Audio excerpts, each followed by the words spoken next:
मुंबईच्या छत्रपती शिवाजी महाराज आंतरराष्ट्रीय विमानतळावर सकाळपासूनच नेटवर्क डाऊन होतं. नेटवर्क बंद झाल्याने बोर्डिंग पास छापण्यात अनेक अडचणी आल्या. चेक इन आणि बोर्डिंग प्रक्रिया मॅन्युअली करण्यात येत असल्याने विमानतळावर प्रवाशांची मोठी गर्दी झाली. दरम्यान आता तांत्रिक बिघाड दूर करण्यात आलाय, तेव्हा विमानतळ परिसरातली गर्दी हळूहळू आता कमी होती.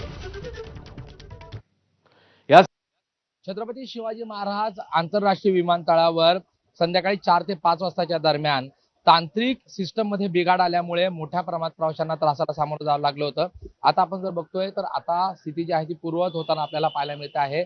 एकूणच याचा बॅकलॉग जो आहे तो मात्र अजूनही विमानतळावर दिसतोय.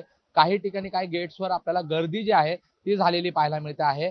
काही तांत्रिक ग्लिच जो आहे तो सिस्टम मध्ये आलेला होता, यामुळे जे बोर्डिंग पास आहेत ते तयार होत नव्हते. इतर जे व्यवस्था आहेत त्या देखील स्लो झालेल्या होत्या आणि यामुळे मोठ्या प्रमाणात प्रवाशांना त्रासाला सामोरं जावं लागलं होतं.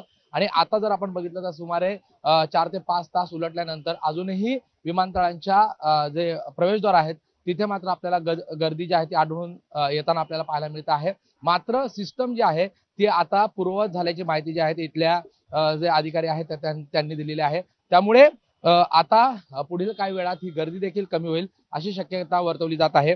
एकूणच यामुळे मात्र साधारणतः 4 ते 6 वाजेपर्यंत प्रवाशांना मोठ्या त्रासाला सामोरं जावं लागलं होतं. कॅमेरा पर्सन हेमंत प्रशांत बडे, एबीपी माझा, मुंबई.